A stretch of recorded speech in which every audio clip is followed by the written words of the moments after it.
Hey, I'm Johnny Drive-By. Why don't you turn your dial to the Atheist Edge?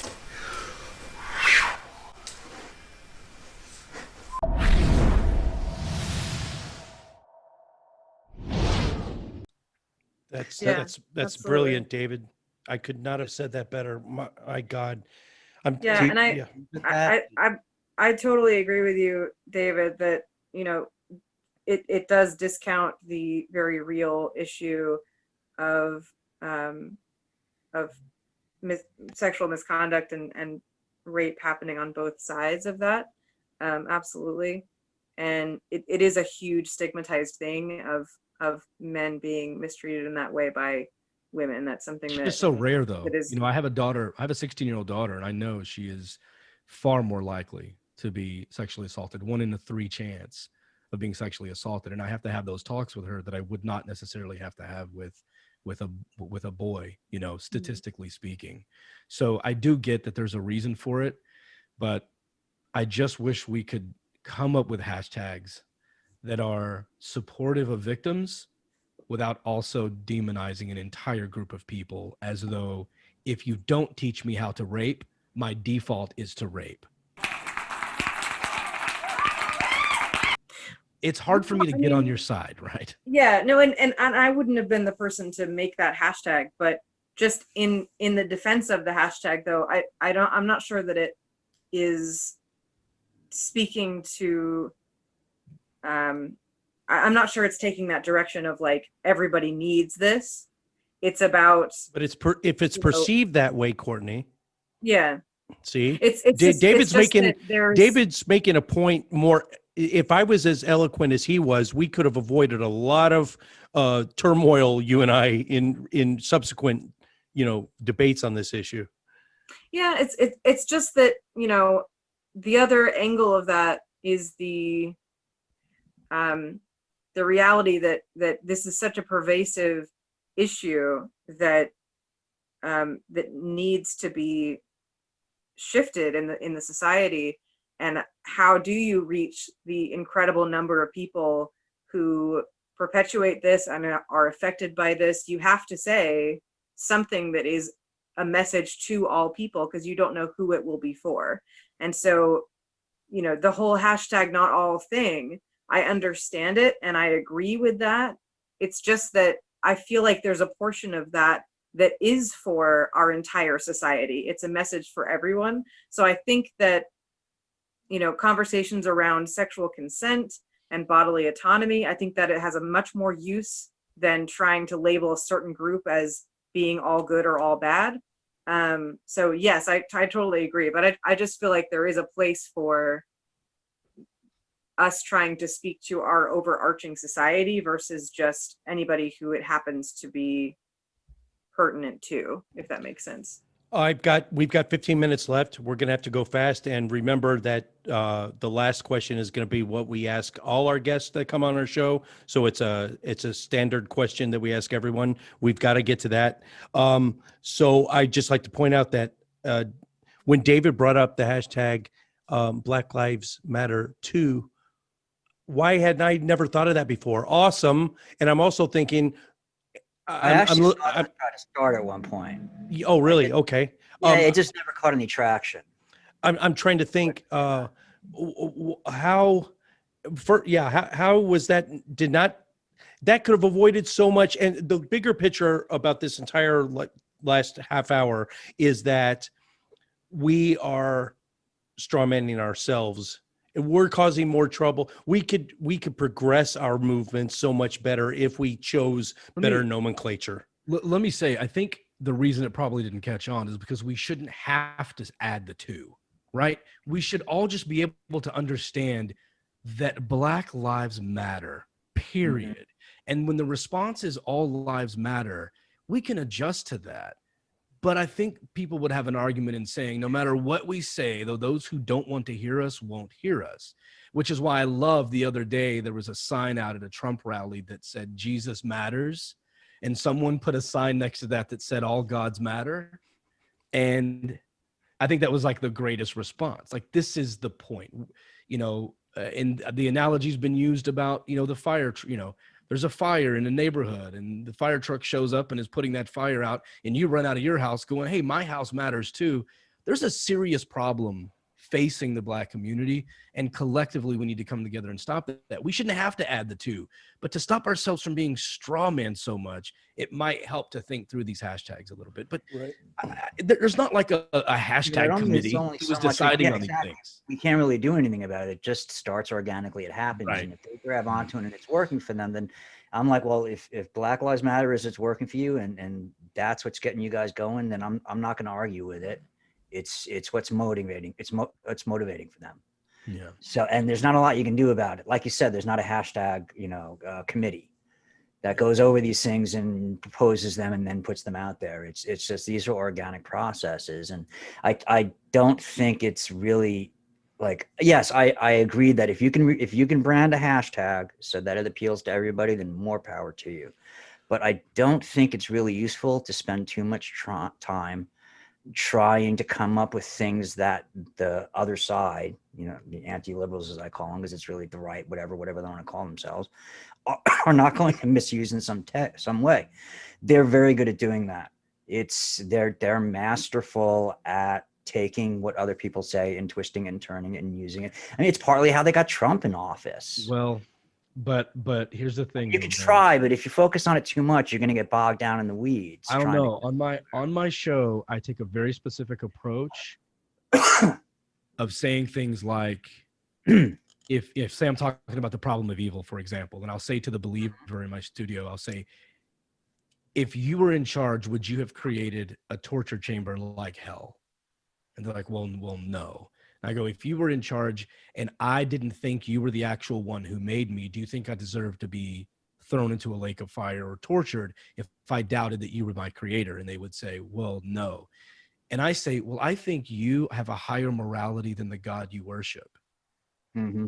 Every time they are flattered, they say, oh my gosh, thank you. That is a good thing, right? And they go, no, but God's better. Wait. So if someone disagrees with you and creates a planet in which they can set people on fire for having doubts, even though you're better than that morally, you will worship the one doing that.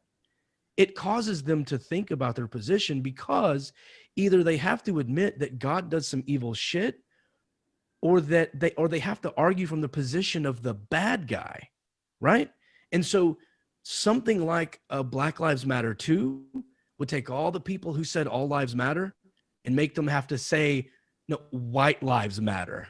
Okay, now hold on. Now you're saying Black lives have no value. Mm-hmm. Fewer people are willing to stick their neck out and defend evil when you word it the right way. So I think it could prevent straw men. It could prevent people from being misled. And you voicing... it's not that I'm disagreeing with you. I'm just saying that we don't really have any control over what catches and what takes. That's true. David, that's really all I'm saying. It's just like, it's basically like, if you got a hot potato and you end up just happening to be the one to catch it and call it, then you're the one with it at that moment. Yeah. That's really all I'm saying. I'm not disagreeing with your point that, if we can do better marketing and labeling, then more power to us to do that. I just think that we should be wary of getting too bogged down on thinking about what the other side says about everything we say, because they will always find something wrong with literally everything we say. I have never seen anything that the left has created, good or bad, that the right is not in some way taken exception with. And if they can't find a way to pervert it, they'll just lie about it. It's troublesome that when David did bring it up, he was shut down, saying, basically, sit down, you're white. I would just like to point out, and I'm going to segue now, Courtney and I have discussed women's issues. I've given my opinion on women's issues, and never once has my co-host ever once told me to sit down and shut up because I'm a male. I'll leave it at that. Now we're going to address, yes, thanks, David. And I also do want to commend you, David, for your point there about, if you are an advocate, no matter what you look like, then you're an advocate. Your voice is trying to help, and all of our brains together can be helpful. And this is true for the LGBTQ community. This is true for trans community. This is, this is true for the women's movement and for Black Lives Matter. If we are on the more privileged end of that spectrum, then we are advocates, and our voices elevate the whole. And so, it's important. So it's will really say- unfortunate that somebody said that to you. No, thank you. I will say it's almost always a white person claiming to be a part of Black Lives Matter that shuts me down. When I reach out to the Black folks in Black Lives Matter, they say, no, we want you to accept your privilege and use your privilege to help the cause move forward. This is what we're asking you to do, is take responsibility and offer some advice and use your platform. But when I use that platform and speak on these issues, I'm then told by the woke people on the left, white people, that I'm a white supremacist for trying to help. So this goes back into this whole eating our own type situation, which I did. I actually did a talk on eating our own. It's on Seth Andrews' channel right now, where I saw this coming several years ago. We're just in the search for the perfect activist. And instead of being forgiving and accepting and loving and helping people grow, we see them say one thing we disagree with. We shut them down. We create a Facebook group called Anti-Them, whatever the hell it is. We never let them redeem themselves. And Sarah Silverman made a great point on Instagram just the other day. I played it on my show. I've tweeted it. I've put it out everywhere. She said, maybe it's not on my Twitter yet, but she said, people will go where they find love. You can take a guy who's 14 years old, who has a guy walk up to him and knock the joint out of his hand and say, come here, man, you don't need that shit in your life, and gets brought into a hate group, like a neo-Nazi white supremacist group. People go where the love is. And what she's saying is, if we go find a tweet from 7 years ago and we say, this is who you are, we want to freeze you in this moment and make you unredeemable, they will go where the love is. We need to offer people a sense of redemption for their mistakes if we want to bring them here, because otherwise we're going to send them off into the dark side where they can find love in our enemies. Let's address, I hate to segue, we're getting on crunch time now. So this is a David issue, but I want Philip to chime in first. David recently, I don't know how recently, I didn't look at time hacks, but he's had David Silverman on the show.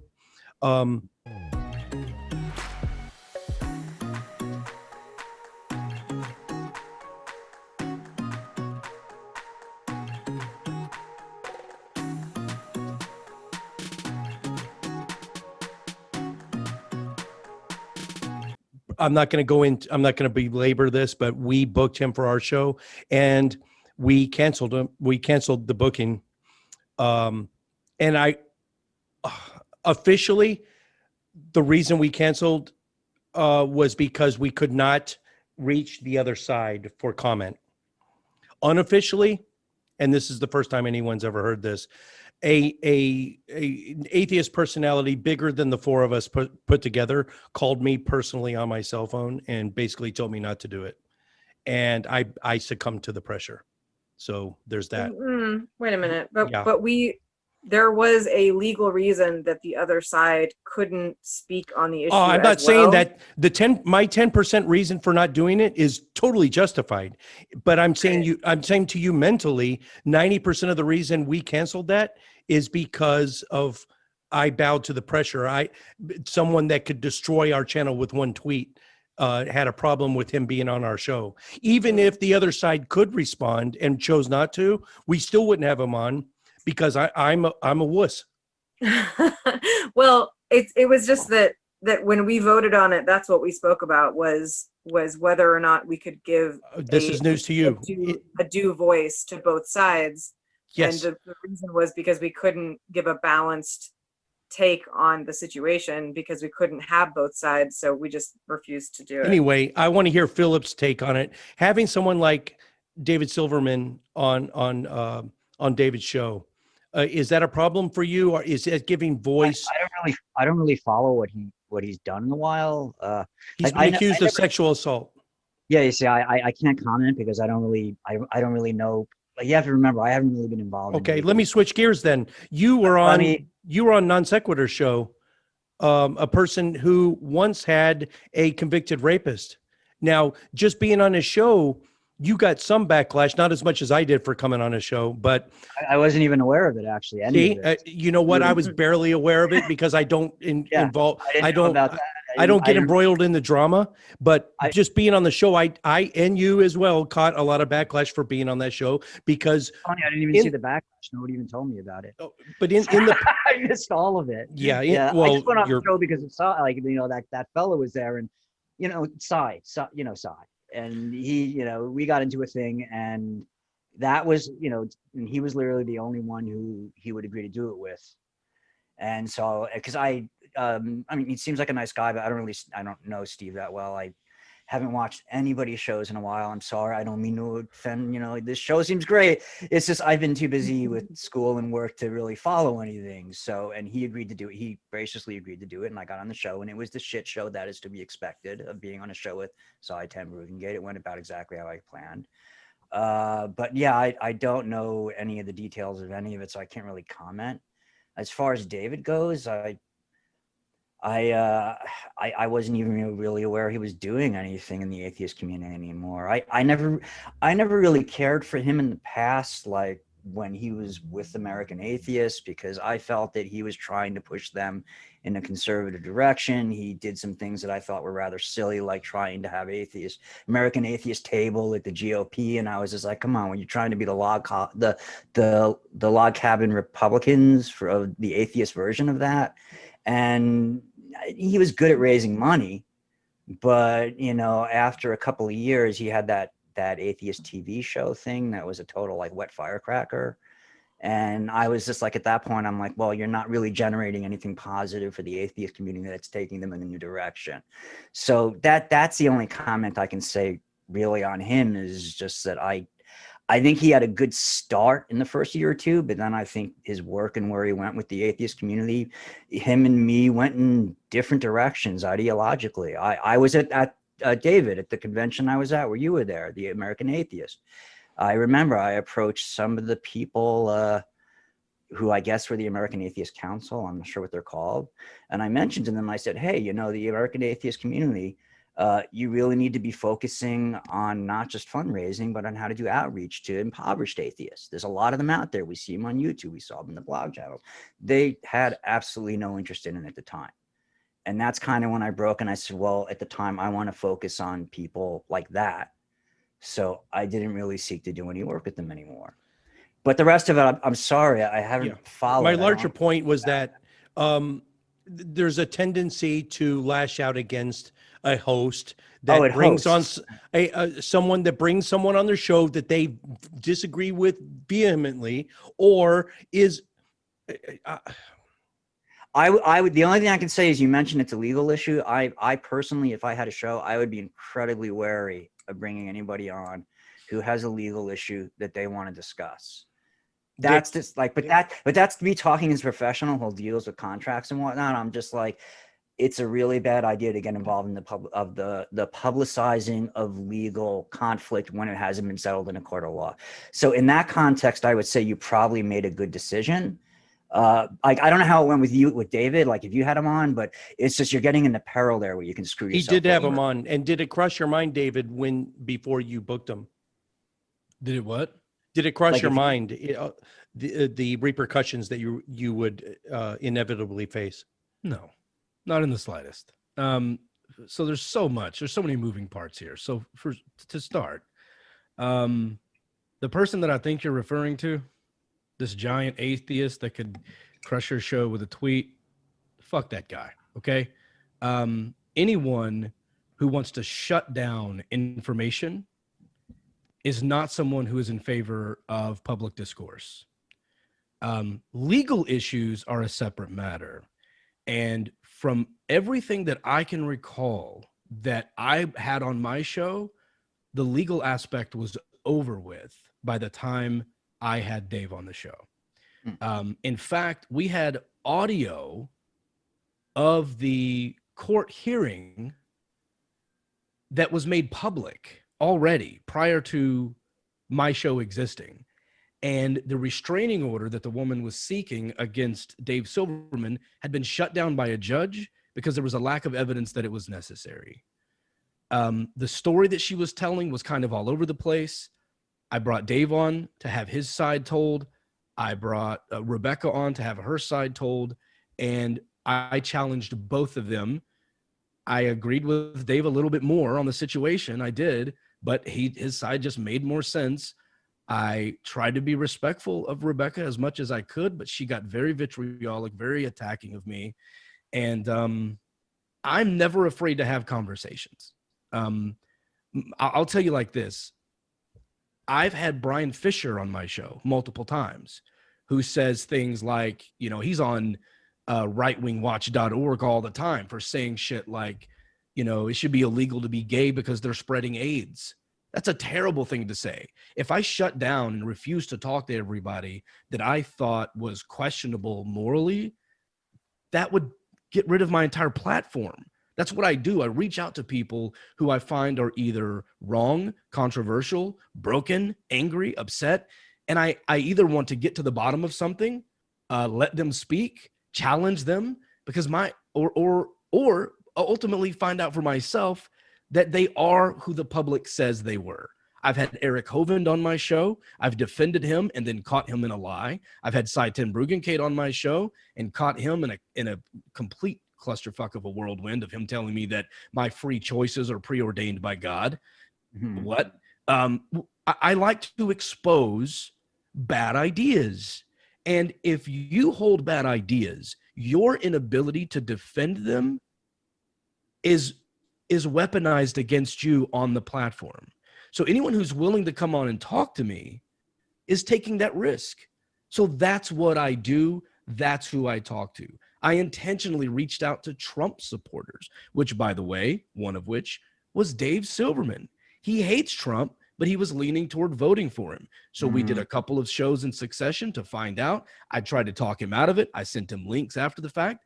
We just had him on the show. I released it last night or this morning, actually out to the public, where I helped change his mind. He's now agreed not to vote for Donald Trump. I did the same thing with a black atheist Trump supporter. First came to me saying, I'm voting for Trump. We had a couple of shows where we battled it out. We recorded a show today with Anthony Magnabosco, and Javier called in, and he admitted to me that my links I sent him and the evidence I presented has really helped him change his mind, and now he's not voting for Donald Trump.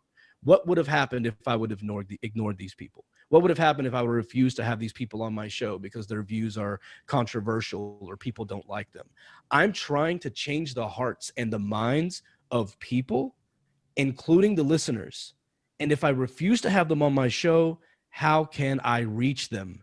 I am not platforming rapists, but that's what will get said of those who don't listen to the content of the show. So those who were criticizing, ask them, what did David Smalley say that was so terrible? Did David Smalley push back on Silverman? Constantly. I'm the guy that in 2010 or 2011 wrote an open letter saying, fuck Dave Silverman, I quit American Atheist when I was the editor of the magazine because I didn't like how he was behaving.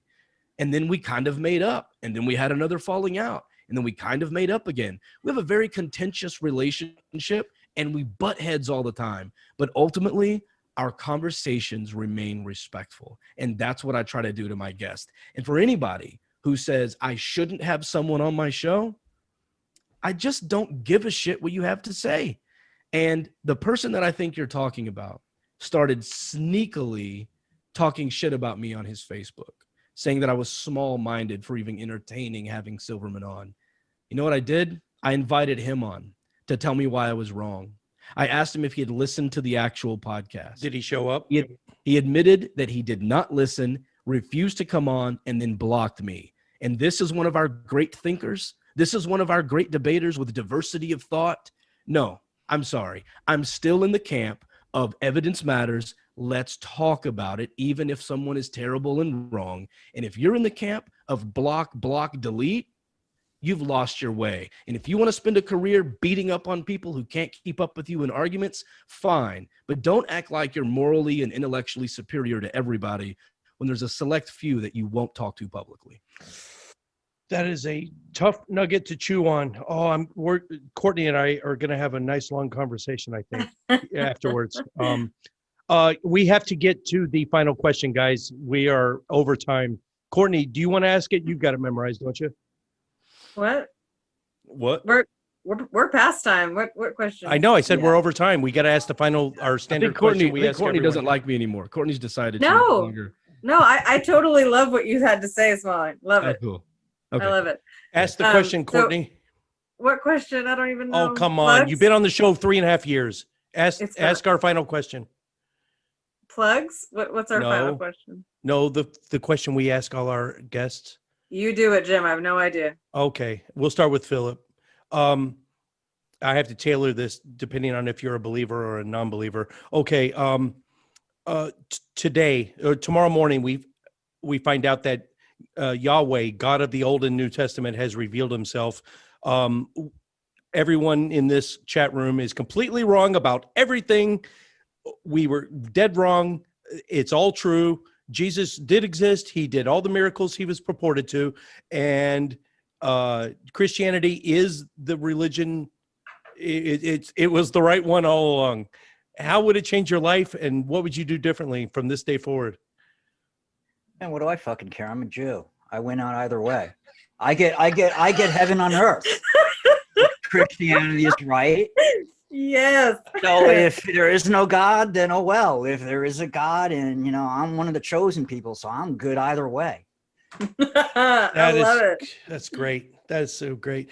Now, when you say you're a Jew, okay, I know Jew can be ideological or not racial, but what nationality? Cultural. Yeah, what?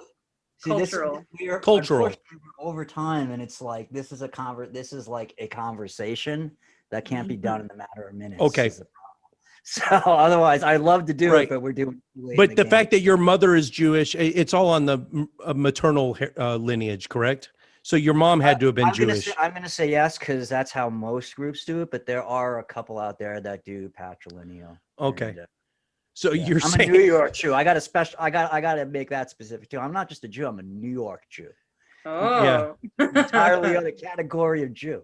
the ones I see in New York are wearing the wool even in summer, and they have the curls but yeah, I actually wasn't one of those, but I grew up in a mixed community. See, this is what I mean by it gets into a whole thing. I grew up in a mixed community of we were conservative and Orthodox, so which is rare to have them mixed like that. But it was because there weren't enough Jews in that area to bother, like having a temple and everything. So they got together and did it, and it was hairy at times, but it worked out.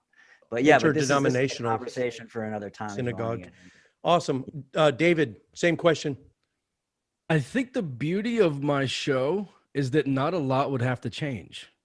Especially if you became a Jew. Yeah. You could I like, I'm sorry. I can just say I'm a Jew. What do I give a I'm a shit? Jew. Screw all of you. Yeah, you could just do that. Yeah. I'm sorry. I think that no, it was good, man. To be honest with you, I kind of live my life as though I'm constantly on that search, right? There would still be thousands of more questions to be answered. Why the creating of evil in Isaiah 45:7? Why the creating of the torture chamber? Why not abolish slavery the first moment you got in the 10 Commandments? Why not, out of 613 Levitical laws, make a law against owning another human being? Why 1 Samuel 15:3, killing the Amalekite children and infants, nursing babies, sheep, oxen, and donkey? Why harden the Pharaoh's heart in the beginning so that you have to slaughter his firstborn? There are so many questions. I think if what you just said, that it's true, then what we've learned is that God is the evil one and that something out there working against him would be the positive force. So I wouldn't suddenly become a believer as far in the sense of a faithful follower. I would know he exists if that were the case, and I would be trying to figure out, how do we combat this monster for the sake of humanity? Courtney, do you have any final thoughts?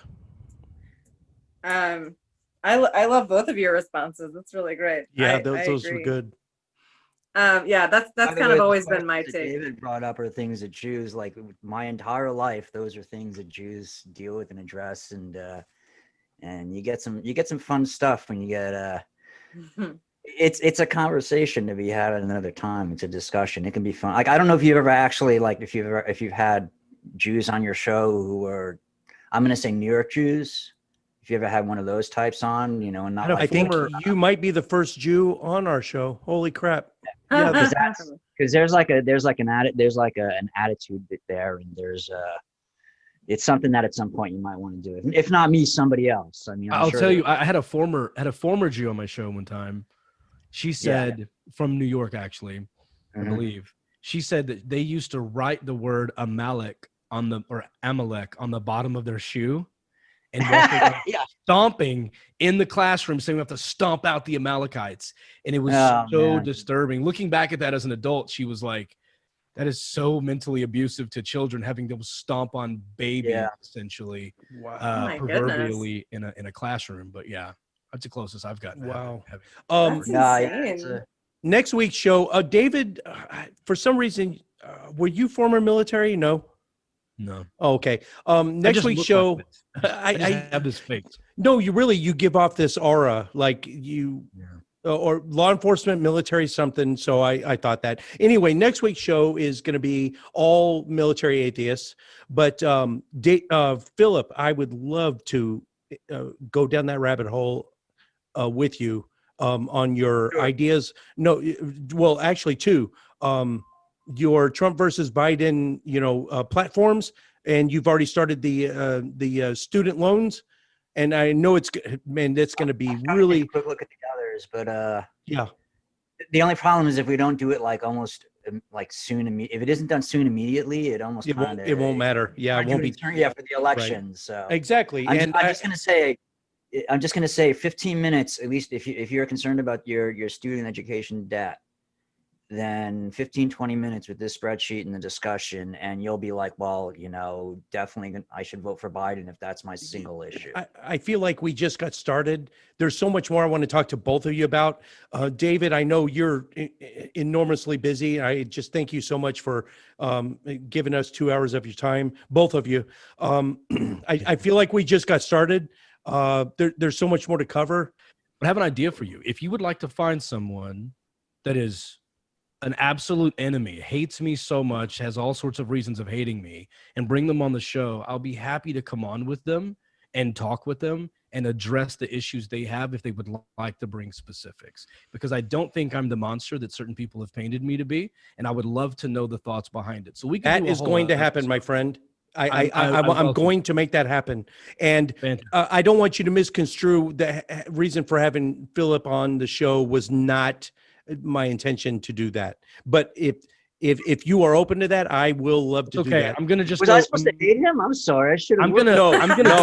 That was not my intention. Here was my intention. You didn't have me properly for that. This was my intention. I'm gonna go find him on Twitter just to block him, just cause. Oh Jesus! No, that was not my intention. My thought process was Courtney leans, and she will refute this. In my perception of Courtney, after 4 years, 4+ years, 3.5 years of being on the show, she leans way farther left than me. I consider myself a left of center centrist.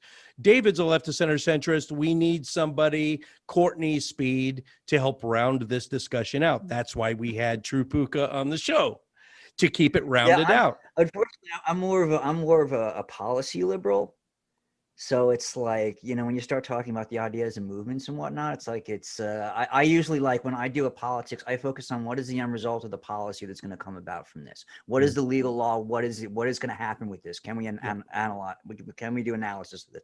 That's how I usually work. That's why it's, I enjoyed the discussion, but that's like, you looked at the spreadsheet, you see that's how I tend to approach things. I look at policy and I tear it apart. I love it. Yeah.